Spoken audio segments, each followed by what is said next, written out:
តែម្ដងព្រោះដោយសារតែការដែលខ្ញុំចូលទៅញ៉ាំនេះគឺខ្ញុំអត់មានចេតនាថានឹងចូលទៅសម្ដៅនៅហាងបោះសៀមទេតារាចម្រៀងសួសវីសាចេញវីដេអូបកស្រាយក្រោយរឿងញ៉ាំភីសាប្រែនថៃផ្ទុះការរិះគន់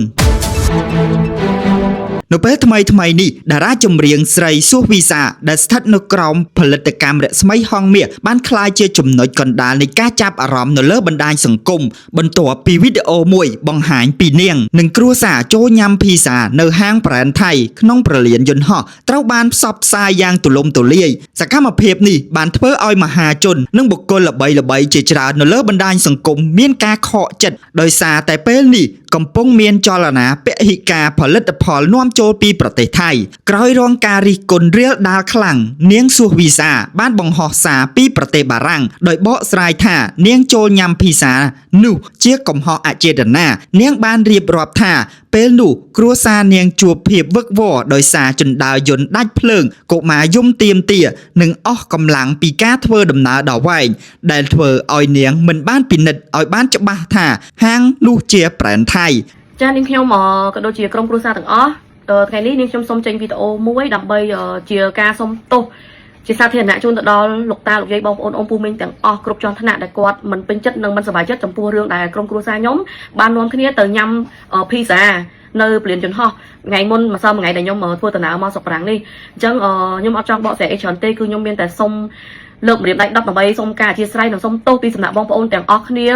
តែម្ដងព្រោះដោយសារតែការដែលខ្ញុំចូលទៅញ៉ាំនេះគឺខ្ញុំអត់មានចេតនាថានឹងចូលទៅសម្ដៅនៅហាងបោះសៀមទេជាការពិតណាស់សួសវីសាបានបំពេញការសន្យារបស់នាងដោយចេញវីដេអូបកស្រាយនិងសុំទោសជាសាធារណៈដើម្បីបញ្ជាក់ពីភាពស្មោះត្រង់និងទទួលខុសត្រូវចំពោះសកម្មភាពរបស់នាងក្នុងវីដេអូនោះនាងបានបញ្ជាក់ថាហើយទី1ពេលហ្នឹងដោយសារវ៉ាលីយើងដល់ទៅ15វ៉ាលីបងប្អូនច្រើនមែនទែនហើយខ្ញុំពីដាក់ប្តីខ្ញុំគឺជាអ្នករាប់ជួយអូសគ្នាជួយមើលគ្នាជាមួយប៉ាក្មេកអីអញ្ចឹងណាចាដល់ពេលអញ្ចឹងទៅកូនក្មេងផងអីផងគឺយើងអត់បានបដោតថាយើងគួរតែចូលហាងមួយណាហើយមកទោសពេលហ្នឹងទៅដល់ព្រលានយន្តហោះគឺមានបងប្អូនច្រើនខាងមែនទែនគ្រប់កន្លែងសឹងថាពេញទាំងអស់អញ្ចឹងខ្ញុំភ្នែករបស់ខ្ញុំអារម្មណ៍ពេលហ្នឹងគឺស្រឡឹងមើលតែថាកន្លែងណាដែលមានកៅអីតលាយដើម្បីអង្គុយគឺខ្ញុំសម្ដៅទៅកន្លែងហ្នឹងហើយដើម្បីអីគឺដើម្បីឲ្យពួកគាត់បានហូបបានញ៉ាំអីអញ្ចឹងទៅអញ្ចឹងខ្ញុំអត់ចង់បកស្រាយច្រើនទេគ្រាន់ថាខ្ញុំពិតជាអត់មានចេតនាទេហើយពិតជាសុំទោសហើយសុំទោសទៀតចំពោះកំហុសអចេតនាមួយនេះហើយនាងខ្ញុំនិងក្រុមគ្រួសារក៏សន្យាថានឹងមិនឲ្យមានកំហុសបែបនេះជាលើកទី2ទេសង្ឃឹមថាការខុសលើកទី1នេះបងប្អូននឹងយកយល់អធិស្ឋានហើយខ្ញុំនឹងមិនឲ្យមានលើកទី2ទេហើយក៏សូមចិត្តបងប្អូនមួយចំនួនទូចដែលគាត់បានខមមិនពាក្យអាក្រក់ៗមកកាន់ក្រុមគ្រួសាររបស់ខ្ញុំដែលកំពុងតែធ្វើដំណើរមកឆ្ងាយសូមយកយល់ដល់កូនក្មេងដល់មនុស្សចាស់ទាំងអស់គ្នាផងព្រោះថាជាដំណើរកំសាន្តលើកទី1ដែលក្រុមគ្រួសារខ្ញុំធ្វើដំណើរមកដល់ប្រទេសបារាំងហើយខ្ញុំអត់ដែរសង្ឃឹមថាមកដល់ប្រទេសបារាំងលើកទី1ជួបជុំឪពុកក្មេកម៉ែបកើតម៉ែអីកូនខ្ញុំចេញ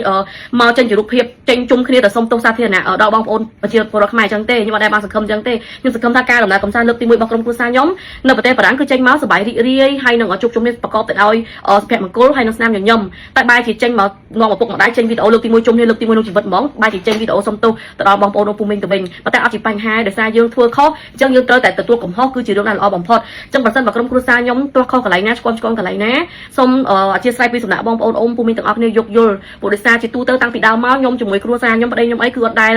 គេហៅថាចេះបង្កើតសាច់រឿងដើម្បីបំពុលសង្គមឬក៏ប្រឡូកបន្លាយរឿងអាក្រក់ៗឲ្យបងប្អូនស្អប់ខ្ពើមទេអត់ដែលមានទេអញ្ចឹងចង់សង្ឃឹមថាការខុសលើកនេះបងប្អូននឹងយកយល់ហើយអធិស្ឋានដល់ក្រុមគ្រួសាររបស់នាងខ្ញុំផងហើយសង្ឃឹមថាដំណើរកំសាន្តនៅប្រទេសបារាំងរយៈពេលប្រហែលថ្ងៃនេះសូមឲ្យក្រុមគ្រួសារខ្ញុំមានភាពសប្បាយរីករាយហើយនឹងមានស្នាមញញឹមមកវិញព្រោះថាពួកគាត់គាត់នឹងឃើញព័ត៌មានហើយគឺគាត់លែងសប្បាយហ្មងតបាយគាត់ហូបផងនេះចាគាត់ថាហេតុអីបានអញ្ចឹងណាអញ្ចឹងខ្ញុំអត់ចង់និយាយអីច្រើនទេគឺមានតែពាក្យថាសុំទោសហើយនឹងសូមអធិស្ឋានពីសំណាក់បងប្អូនអ៊ំពូមីងផងខ្ញុំក្រុមគ្រួសារខ្ញុំអត់មានអីទេក្រៅពីម្រាមដៃ10សូមការយកយល់អធិស្ឋានពីសំណាក់បងប្អូនអ៊ំពូសន្យាហើយសន្យាជាដាច់ខាតថាមិនឲ្យមានលើកទី2ទេអញ្ចឹងសូមអរគុណសូមគោរពលា